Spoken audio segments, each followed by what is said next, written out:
mês de junho, nós vamos pensar um pouco sobre crescendo na nossa influência. Eu quero convidar você, querido, a abrir a sua Bíblia, a palavra do Senhor, no livro de Apocalipse, preciosíssima palavra do Senhor, no capítulo de número 10. Quero que você veja comigo a preciosa palavra do nosso Deus, Apocalipse capítulo 10, nós vamos ler apenas o verso de número 11, depois nós vamos tecer alguns comentários aqui. Apocalipse capítulo 10, verso de número 11, diz assim: então me foi dito, é preciso que você profetize de novo acerca de muitos povos, nações, línguas e reis. Vamos ler todos juntos? Então, me foi dito, é preciso que você profetize de novo acerca de muitos povos, nações, línguas e reis. Amém. Louvado seja o nome do Senhor. Nós, no domingo passado, nós falamos sobre o capítulo 8, o capítulo de número 9, onde nós falamos das trombetas. Definimos aqui e nós acertamos aqui, sentamos este princípio no nosso coração de que as trombetas significam anúncio e são anúncio de salvação. Quero que você fixe nesta verdade e você venha alicerçar no seu coração, fincar essa verdade no seu coração. As trombetas estão anunciando e elas estão sendo tocadas. E nós vimos algo muito precioso no capítulo 8, no capítulo de número 9, acerca dessas trombetas. Eu trouxe alguns dados aqui para que você veja, vai ser mostrado aqui na nossa tela. Nós temos já alguns dados que comprovam o capítulo 8 e o capítulo de número 9, e se você atentar, algo que até a mídia ela tem postado, ela tem já publicado acerca da terça parte dos rios, da relva, do mar, e nós vimos que essa terça parte ela significa justamente um juízo ainda parcial, porque Deus está dando oportunidade para as pessoas se renderem e também o nome do Senhor ser proclamado nos quatro cantos da terra. Então nós temos aqui, queridos, um dado de que os rios mais importantes do mundo estão a secar. Esta é uma expressão lá de Portugal, por isso que eles usam, né? Estão a secar. E até deixaram à mostra bombas escondidas. Veja as imagens. Em Portugal, a situação é muito idêntica ao que se vive no resto do mundo. Escassez de água, falta de chuva, temperaturas elevadas tornam quase impossível a manutenção do nível das águas. Então, vemos aí uma reportagem da CNN de Portugal. Portugal, então, atravessa a pior situação de seca, desde que há registros, com quase todo o país em seca, severa ou extrema. Mas essa situação não abrange apenas o nosso país. Bem, outro dado, outra imagem que nós temos aqui, e eu, sinceramente, eu passei alguns dias atrás às margens do Rio Doce, fui pregar lá em Linhares, no especial de família, e depois fui pregar num culto de gratidão do filho do meu melhor amigo, lá de Governador Valadares.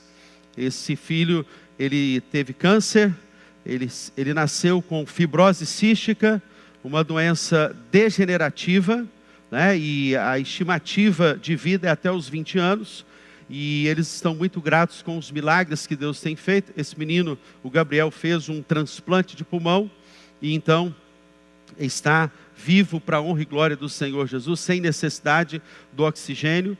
Ele viveu durante anos no hospital Albert Einstein, em São Paulo, mas eu estava ali pregando naquele culto, então, indo à margem do Rio Doce, é um cenário desastroso. Quem vai para o leste do Rio Doce e vê o Rio Doce como ele está. É claro que há o período de cheia, sim, mas os anos estão se passando e nós estamos vendo a seca dos rios. E tudo isso enquanto você vê essas imagens, nós vemos aqui que a palavra do Senhor nos fala da primeira trombeta, no capítulo 8, o primeiro anjo tocou a trombeta e houve granizo, fogo misturados com sangue e foram atirados à terra. Então foi queimada a terça parte da terra, foi queimada a terça parte das árvores e também toda a árvore verde foi queimada. A segunda trombeta, diz também o texto que o segundo anjo tocou a trombeta e uma espécie de grande montanha em chamas foi atirada ao mar, e uma terça parte do mar se transformou em sangue, e morreu a terça parte das criaturas do mar, e foi destruída a terça parte das embarcações. E aí o texto, a terceira trombeta, aqui nós nos encontramos nesse cenário, né? A terceira trombeta, o terceiro anjo tocou a trombeta e uma grande estrela queimando como uma tocha caiu do céu sobre a terça parte dos rios e sobre as fontes das águas. E aí nós temos aí uma expressão aqui, os rios em todo o mundo estão desaparecendo, e isto é uma ameaça à economia. Veja que o texto fala das embarcações. Os navios levam tudo que se produz no mundo, eles levam para todo mundo. A nossa cidade maravilhosa, Vitória, é uma cidade portuária, mas levamos, trazemos para todo mundo, e aí isto diz respeito à economia. A Bíblia diz: quem tem ouvidos, ouça. Quem tem ouvidos, ouça o que o Espírito diz à igreja. Então estamos vendo este cenário. Pode passar, querido. Os incêndios causam perda de 1/3 das florestas do planeta. A própria mídia está então declarando um dado de 18/3/2022. Pesquisadores elaboraram um mapa em alta resolução para entender a extensão dos impactos de queimadas em áreas florestais. Eventos no Brasil, na Califórnia e na Austrália preocupam.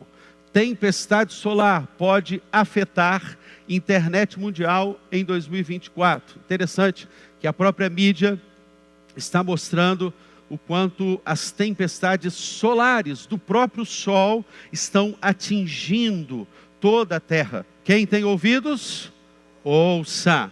Quem tem ouvidos, ouça o que o Espírito diz às igrejas. Bem, agora partindo um pouco para o capítulo de número 10, e nós estamos nessa dinâmica desde janeiro, estudando o Apocalipse. Uma igreja que quer ser relevante, ela precisa ser uma igreja bíblica. E eu quero pensar hoje sobre as duas testemunhas. E aí o capítulo de número 10 é o prenúncio aí sobre essas verdades. Eu quero que você veja comigo o capítulo 10, o verso de número 1, na NVI diz: então vi outro anjo poderoso que descia dos céus. Ele estava envolto numa nuvem. Os comentaristas chegam a discutir se este anjo que vem do céu nas nuvens seria Jesus. Mais à frente aqui nós vamos perceber que não é Jesus, né? É como o próprio anjo que aparece no capítulo de número 5, que veio a João, que chorava muito, porque ninguém era capaz de abrir os 7 selos, e esse anjo poderoso, para manifestar aquilo que é a provisão de Deus, o olhar de Deus, a glória de Deus, que se manifesta através dos seus anjos, que guardam a igreja, protegem a igreja e anunciam a igreja. Os anjos ministradores do Senhor. Então, no capítulo 10, verso 1, quando você for ler, sempre você entenda que não é um anjo, que é o Senhor, o Todo-Poderoso, e mais à frente nós vamos perceber isto. Ele estava envolto numa nuvem e havia um arco-íris acima da sua cabeça, a sua face era como o sol e as suas pernas eram como coluna de fogo. Ele segurava um livrinho que estava aberto em sua mão, colocou o pé direito sobre o mar e o pé esquerdo sobre a terra. Interessante, porque a manifestação desse anjo está anunciando à igreja de que o Senhor tem o controle do universo, céu e terra, mar e terra. Ele governa, Ele controla o mar, Ele controla a terra. Então, todas as vezes que você ler o versículo de número 2, você vai perceber que aqui é a manifestação da soberania de Deus. Deus se manifesta, Deus protege, Deus controla. Há um momento que nós lemos aqui sobre os 7 selos, não é? E quando nós fomos vendo a abertura, Deus, o próprio Deus, o Cordeiro, o Senhor Jesus, quebrando os 7 selos, cada um deles, e é interessante que há entre o 6º e o 7º selo um hiato, é como se fosse uma parada. O Senhor para de anunciar o seu juízo sobre a terra, para dar tempo de que as pessoas se arrependam. Então, nós temos aqui agora essa soberania do Senhor sendo manifesta. E aí o texto diz que ele segurava um livrinho. Já já nós vamos ver aqui acerca desse livrinho que estava aberto em sua mão. E aí o texto segue: e deu um alto brado, como o rugido de um leão. Quando ele bradou, os 7 trovões falaram.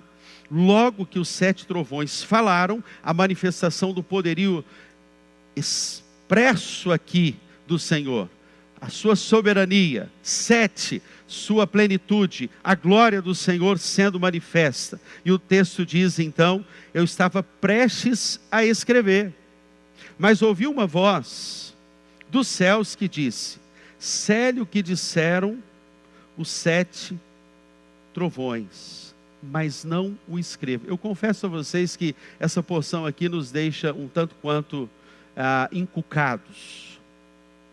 E nós vamos voltar a essa parte. Eu quero trazer um dado aqui da Junta de Missões Mundiais, queridos. 7 bilhões de habitantes povoam a Terra. Se nós temos 7 bilhões de habitantes na Terra, os dados da Junta de Missões Mundiais anunciam que nós temos ainda 3,11% de habitantes na Terra que ainda não ouviram falar do Senhor Jesus. As trombetas estão soando, as catástrofes estão acontecendo. Interessante que acontece na China, acontece na França, acontece no Brasil, acontece nos Estados Unidos, acontece na Antártida, acontece em todos os lugares do mundo. Está sendo ecoado no mundo. Só que nós terminamos no domingo passado, e a gente tem que fazer sempre esses links, nós terminamos no capítulo de número 9, dizendo que 1/3 dos habitantes, mesmo com o anúncio do Evangelho nos 4 cantos da terra, não se arrependerão. Eu confesso, queridos, que essa semana inteira, eu fiquei incomodado com essa palavra. Eu não sei você. Talvez a gente, em algumas expressões do texto, a gente lê, a gente ouve. Por isso a Bíblia diz: quem tem ouvidos. Não é quem tem uma orelha, é quem tem ouvidos. Porque você pode ter uma orelha e não ouvir. Você pode ter um ouvido de fora e não ter um ouvido de dentro. Então 1/3 não se arrependeu. E eu fiquei pensando, e o texto vai nos dizer, queridos, aí no verso 20 do capítulo 9, veja o texto, mantenha a sua Bíblia aberta. O texto diz: o resto da humanidade, isto é, aqueles que não foram mortos por seus flagelos, não se arrependeram, não se arrependeu das obras das suas mãos. Eles não deixaram de adorar os demônios, os ídolos de ouro, de prata, de bronze, de pedra, de madeira, que não podem ver, nem ouvir, nem andar. A idolatria presente aqui, Apocalipse 21:8, a Bíblia vai dizer sobre isso. Ela vai dizer que os idólatras, os impuros, fornicários, os adúlteros, os mentirosos, não entrarão no reino dos céus, a saber, a segunda morte. Então, há uma conexão direta com o final do Apocalipse, o início do Apocalipse aqui. 1/3, o resto dessa humanidade não se converteu. Interessante. Será, meu amado, que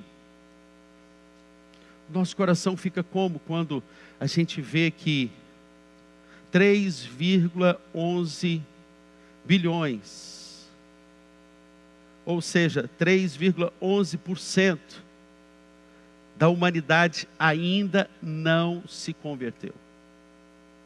E aí, quando eu olho para essa realidade, esse povo que ainda não ouviu de Cristo, é minha e a sua missão nós anunciarmos, porque o capítulo 10 e o capítulo 11 de Apocalipse, ele representa para mim e para você aqui um convite, uma ousadia que eu e você nós temos que ter no anúncio do Evangelho de Cristo. O outro dado que a Junta de Missões Mundiais vai nos dar, que existe 6.800.000 grupos que ainda não foram alcançados pelo Evangelho de Cristo. Se nós temos um percentual, querido, grande, na terra, de pessoas que não ouviram do Evangelho de Cristo, e nós temos tantos grupos, etnias. Eu falei ontem no Paraná, eu estava lá pregando na Jubepar, no Congresso da Juventude Batista do Paraná, e eu trouxe um dado para eles, que 4.991 povos entre dialetos e línguas, ainda a palavra de Deus não foi traduzida. Você sabe que os nossos dialetos no Brasil, no mundo, são muitos. Então, meu irmão, quando você investe na obra missionária, para alcançar 4.991 dialetos, que ainda não foi traduzida a palavra de Deus. Quando você visita o Mato Grosso do Sul, e você vê que lá há uma comunidade indígena, que fala o seu próprio dialeto, as comunidades indígenas ao redor do mundo, que falam o seu próprio dialeto, e a palavra de Deus não foi traduzida. Eu tive a oportunidade de estudar com o Carlos Krieger, filho do famoso missionário Krieger, o Carlos Krieger é o pai. O Orlando Krieger estudou comigo, um médico, que estudou comigo no Seminário do Sul em 1998, fizemos seminário juntos, e o pastor missionário que deu a sua vida, Carlos Krieger, deu a sua vida pelos índios xereens. E aquele homem viveu a sua vida inteira para traduzir o Novo Testamento para a língua xerém. Então, na sua e na minha oração, nós temos que orar para que Deus, Ele levante pessoas, missionários, que vão sair daqui, da PIBJC, que vão sair do resto do mundo, para anunciar a palavra e traduzir a palavra para os dialetos, povos não alcançados ainda.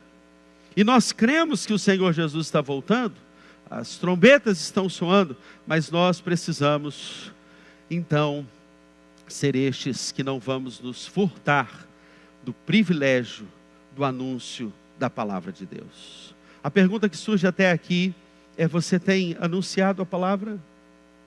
Você tem dormido e tem amanhecido com uma fome, uma sede, um ardor por pregar a palavra de Deus? Qual foi a última pessoa que você falou do amor de Jesus nos últimos dias? Com quem você manteve contato? Quem é o seu RI? Você tem um RI? Um relacionamento intencional? Quem é a pessoa que, com estratégias divinas, santas, você vai ter a oportunidade, o privilégio de anunciar e ser pai na fé, mãe na fé de alguém? Meu irmão, domingo que vem nós vamos ter aqui batismos. O meu sonho é que a nossa igreja celebre esse momento com muita alegria. E o meu sonho não é só os pastores descerem ao batistério, é você, discipulador, descer também nas águas batismais com o seu filho na fé. Já pensou, a igreja do Senhor Jesus? Já pensou você descer as águas batismais com o seu filho na fé? Que privilégio! Se os dados também do IBGE, que estão constantemente, agora serão atualizados novamente, mostram que 30% dos brasileiros são evangélicos. A comunidade evangélica no Brasil, pode passar o slide, ela representa 30%. Esses dados, claro, a gente precisa entender que de 20% a 30%, agora sairão novas pesquisas, o Brasil tem cerca de 20% a 30% de evangélicos. Agora, um dado que eu pesquisei sobre Vitória. Em Vitória, nós temos 29,19%, ou seja, pode passar, 89,9 mil pessoas que se consideram evangélicas. Ou seja, a nossa cidade, ela tem cerca de 360 mil habitantes, a cidade de Vitória. Agora, qual é a diferença que nós, aqui em Vitória, no Espírito Santo, nós evangélicos, estamos fazendo para estes que não ouviram nada sobre o Evangelho de Cristo Jesus? São indagações que nós precisamos fazer.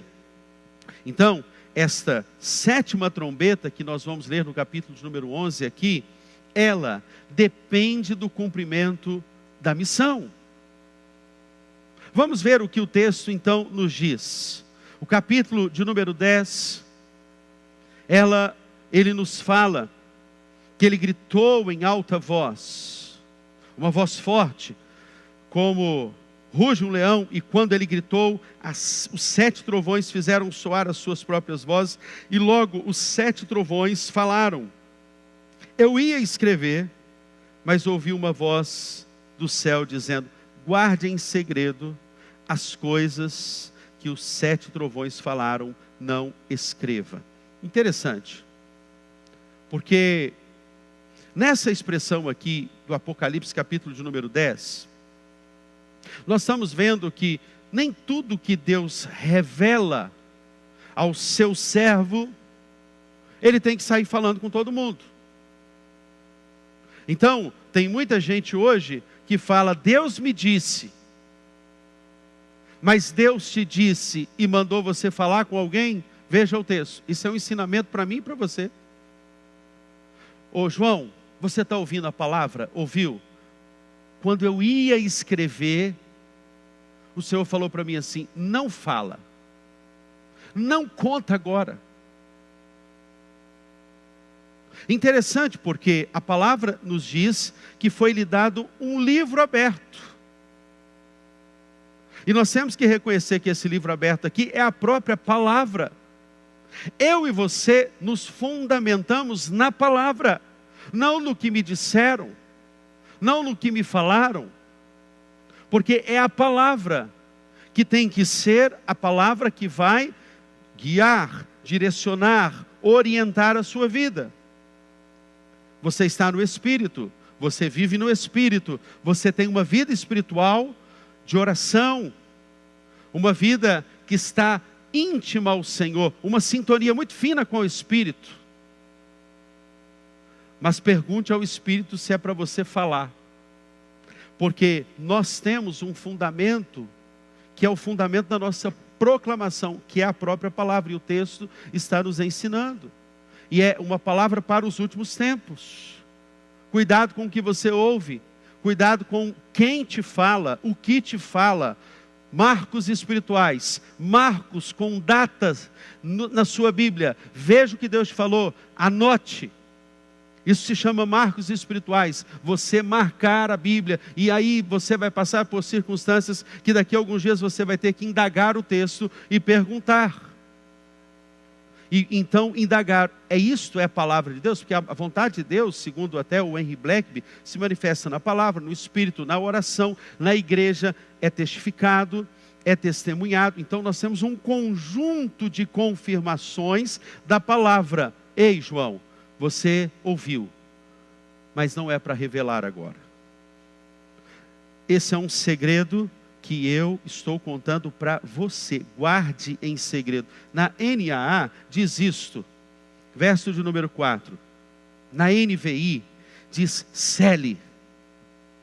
Guarde o segredo. Na NVI diz cele o que disseram os 7 trovões, mas não escreva. Então o anjo, verso 5, o anjo que eu tinha visto em pé sobre o mar e sobre a terra, levantou a mão direita para o céu e jurou por aquele que vive para todo sempre, que criou os céus e tudo que neles há, a terra e tudo que nela há, e o mar e tudo que nele há, dizendo: não haverá mais demora.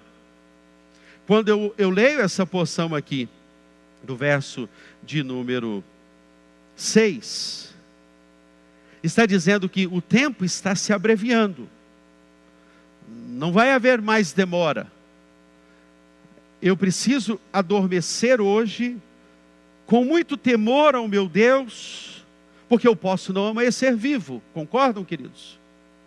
Quem aqui está certo que amanhã estará vivo? Na verdade, daqui a algum minuto, 2 minutos, 5 minutos, ninguém aqui tem certeza que vai estar vivo. Então, eu preciso viver a minha vida hoje na convicção de que pode ser o último minuto da minha existência. E nós temos que reconhecer que muitas vezes nós, a igreja do Senhor, nós, eu me incluo, todos nós, vamos vivendo na nossa relação com Deus de uma forma tão relaxada, que a gente não quer ouvir o que Ele fala, a gente não quer abrir o livro que Ele já deixou para nós, a gente tem oportunidades de falar do amor de Jesus, de testemunhar, de convidar uma pessoa para a nossa célula, e aí a gente fica muito ensimesmado, tímido, sabe, com aquela timidez de convidar uma pessoa, de falar do amor de Jesus. E aí nós vamos vendo que no decorrer da nossa própria vida e existência, no que diz respeito à vida cristã, tem nos faltado essa ousadia, tem nos faltado essa intrepidez. Mas a Bíblia, ela declara para você, a Bíblia, ela afirma para você: toda autoridade me foi dada no céu e na terra. Meu irmão, a igreja do Senhor, louvado seja o nome do Senhor, ela tem a autoridade que veio dos céus para as nossas vidas. Portanto, nós podemos ir, fazer discípulos, anunciar com ousadia. Eu quero que enquanto você ouve essa palavra, você peça ao Espírito assim: Senhor, me dê mais intrepidez, Senhor, me dê mais coragem, me dê mais ousadia, me dê, Senhor, mais essa unção do Teu Espírito para proclamar a palavra do Senhor Jesus e anunciar aos meus amigos, aos meus clientes, cada pessoa que vem ao balcão, na minha empresa onde eu atendo, eu preciso dar uma palavra, falar um versículo bíblico. Eu estava no Paraguai, e eu estava ali para comprar uma vara de pescar para o meu sogro. Quem tem sogro tem que comprar alguma coisa para o sogro, gente. E eu fui ali, e a Kelly falou: nós vamos dar uma vara de pescar para o meu pai. E eu fui conversar com um rapaz que me atendeu ali sobre a vara de pescar. Eu não entendo nada de vara de pescar. Meu negócio é lançar redes sobre os homens. Então, eu fui conversar com ele, e conversa vai, conversa vem. Sabe quando você sente do Espírito Santo assim: ora por essa pessoa. E eu comecei a dizer para ele assim: olha, eu não sei porquê, mas eu estou sentindo que eu devo orar por sua vida. Irmãos, quando eu falei assim, o cara estava com o celular dele na mão, deixou o celular no balcão, olhou para mim, e eu percebia o quanto ele ficou nervoso. A face dele expressava que ele estava nervoso. E ele começou os olhos ficaram cheios de lágrimas. E ele começou a querer chorar. E aí que eu falei: agora eu estou no Espírito mesmo. Agora que eu vou falar do amor de Jesus. Eu estou certo, o Senhor me deu essa ousadia, eu vou falar agora. E comecei a orar por ele, comecei a orar pela família dele. O nome dele é Alexandre. E aí, orei pelo Alexandre, falei assim: ó, hoje à noite, eu vou estar pregando aqui na PIB de Foz do Iguaçu. E eu quero te convidar para ir lá. Vai lá para ouvir a palavra de Deus. Não é que o rapaz realmente foi? E naquele dia entregou a vida para Jesus. Alexandre, nunca vou esquecer. A gente tem mantido contato, eu tenho conversado com o presidente da Convenção Batista lá do Paraná, o pastor Rafael Tomazini, que tem cuidado desse jovem. Aí eu fui contar agora, que eu estive lá em Governador Valadares, fui contar para o meu sogro. Meu sogro começou a chorar. Ele falou, eu tenho parte nessa conversão. Foi por causa de mim que o Alexandre se entregou a Jesus. Falei, glória a Deus. Um plantou, outro regou, Deus dá o crescimento, né? Ousadia, nós temos que ter essa ousadia. Não haverá mais demora. Verso de número 7, mas nos dias em que o sétimo anjo estiver para tocar a sua trombeta, nós vamos ver os 7 anjos daqui a pouco, nós vamos ver as 7 taças da ira de Deus, nós vamos ver a besta que emerge do mar, a mulher, o dragão, daqui a pouquinho nós vamos ver sobre os 1000 anos, sobre a grande tribulação, sobre o arrebatamento da igreja do Senhor Jesus. A igreja do Senhor vai ser arrebatada, meus irmãos. Glórias ao nome do Senhor. E esse texto aqui dá um prenúncio.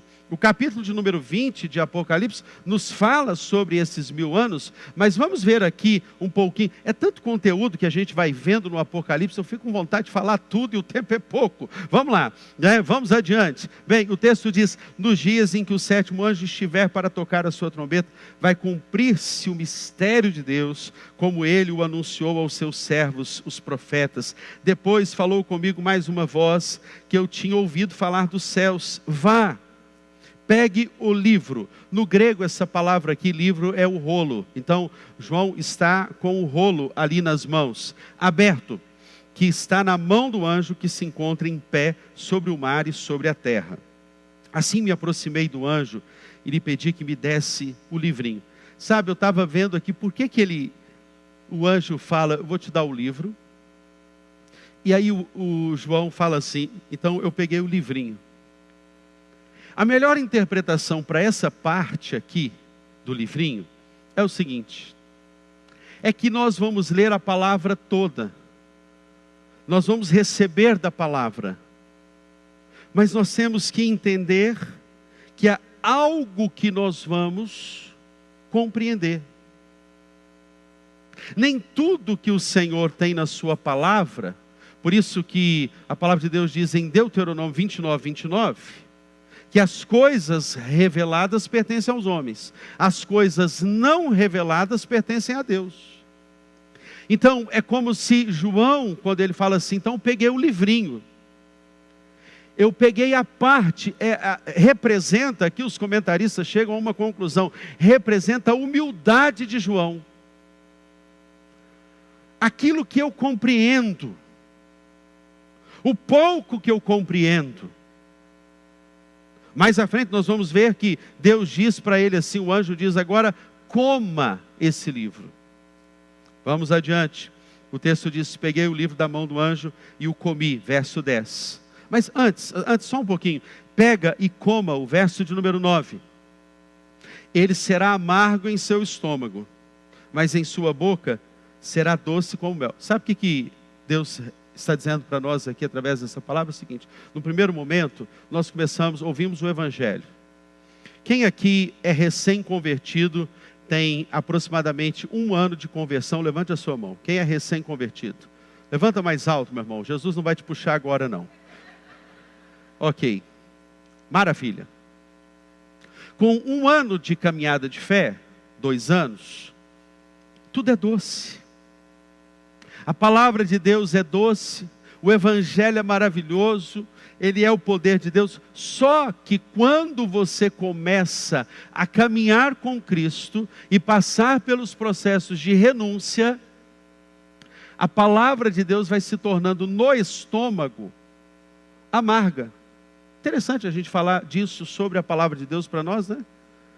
Mas é porque nós vamos vendo, eu preciso abrir mão disso, eu preciso mortificar o meu eu. É uma excelente notícia, é a boa notícia. Mas aí eu vou vendo os processos que Deus vai tratando. A Bíblia vai entrando. E à medida que ela vai entrando, ela vai na boca e depois ela vai descendo. E aí eu tenho que abrir mão disso. Mas abrir mão disso meu Deus do céu, renunciar a isso? Eu tenho que abrir mão desse relacionamento? Se eu não amar o Senhor mais do que a minha própria família, irmãos, eu não sou discípulo de Jesus. A Bíblia vai entrando, os conteúdos da fé vão entrando. E aí é muito interessante porque o texto vai dizendo assim: peguei o livro da mão do anjo, comi, e ele me pareceu doce como mel em minha boca, mas ao comê-lo senti no meu estômago que ficou amargo. Então me foi dito: é preciso que você profetize de novo de muitos povos, acerca de muitos povos, nações, línguas e reis. Sabe o que Deus está falando aqui? Conecta esse versículo de número 11 a Mateus 28, verso 18, a grande comissão. Você recebe, recebe, recebe. Vem pela boca, é doce. É uma excelente notícia de esperança. Aí Deus vai ajustar o seu caráter, vai mudar o seu caráter, o seu DNA e vai introjetando. E agora, queridos, nós começamos a falar, a nossa essência se torna aquilo que nós introjetamos. Por isso que a boca fala do quê? O coração está cheio. Você introjetou tanto a palavra, que agora vira um processo natural para o cristão. Ele começa a falar da palavra de Deus, da sua essência. Enquanto você ainda xinga, meu irmão, se você ainda xinga, não vou orar aqui hoje, você vai ser curado no nome do Senhor Jesus. Eu não admito que uma ovelha da PIB-JC ainda faça xingamentos. Lava, lembra o sabão lava a minha boquinha, lava o meu pezinho? Quem é dessa época? Está sobrevivendo, hein, minha irmã? É da minha época. Nós estamos juntos, ó. Agarrado com o mestre. Mas sabe, a palavra, ela exala. A palavra, ela vira algo orgânico. Eu vou falando da palavra, eu vou convivendo com a palavra, eu vou tendo intimidade com a palavra, eu vou dessecando a palavra, eu vou lendo, e quanto mais eu leio, eu tenho sede da palavra. Eu já contei, vou contar novamente aqui. Eu me senti um homem fracassado na oração, até eu continuo ainda muito fracassado em muitas coisas. Mas, quando eu comecei a orar a Bíblia, a palavra tomou um outro contorno para mim. A minha oração tomou um outro contorno. Porque vocês oram e não recebem. Por quê? Vocês pedem para os seus próprios deleites. Meu irmão, experimente. Faça só uma experiência hoje. Anota aí e pega o seu celular para você anotar. Por favor. Eu vejo gente aqui com um bloco de notas anotando, louvado seja o nome do Senhor. É uma igreja que quer aprender da palavra. Anota isso. Depois que você anotar, você vai lá e coloca no celular. Eu vou orar o livro de Filipenses. Essa semana. Você vai orar o livro de Filipenses. Como? Bem, você vai começar a ler o livro de Filipenses, e logo no primeiro capítulo, você vai perceber uma coisa. Tem uma ação prática. Acho que não tem dever de casa quando você está ouvindo a palavra? Tem dever de casa, meu irmão. Você vai começar a ler e você vai dizer, né, Paulo, servo do Senhor Jesus Cristo, eu quero que vocês se alegrem comigo nas minhas cadeias, porque toda a guarda pretoriana ouviu falar do Evangelho, e nas minhas cadeias há um progresso do Evangelho. Aí chega um momento que Paulo fala assim no capítulo 1, verso 6. Aquele que começou a boa obra há de completá-la até o dia de Cristo Jesus. Como que eu posso orar a Bíblia? Da seguinte forma. Senhor, eu sei que o Senhor começou algo em mim. Eu estou experimentando o início disso. Eu estou conversando com o texto, de olho aberto, orando a Bíblia.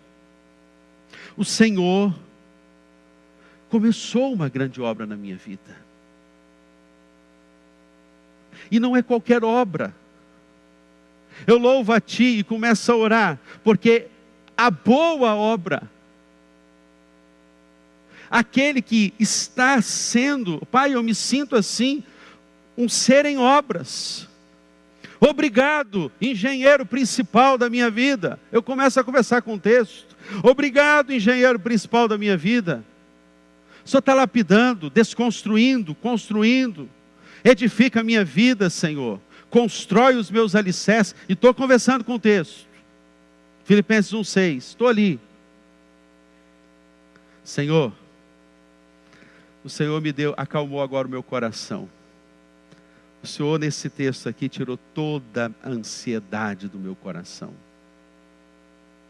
Porque o Senhor começou e o Senhor vai completar. E a Bíblia fala ali até o dia, com D maiúsculo, até o dia final. Quando a gente ora a Bíblia, a gente para de pedir dinheiro, questões físicas, questões materiais. A gente pede coisas espirituais. 2 níveis aqui. Um primeiro nível de crente. Só pede para os seus deleites. Um segundo nível. Aquele que vai orar segundo Deus quer que você ore. Em qual nível você está? Qual o nível você vai querer estar a partir de hoje?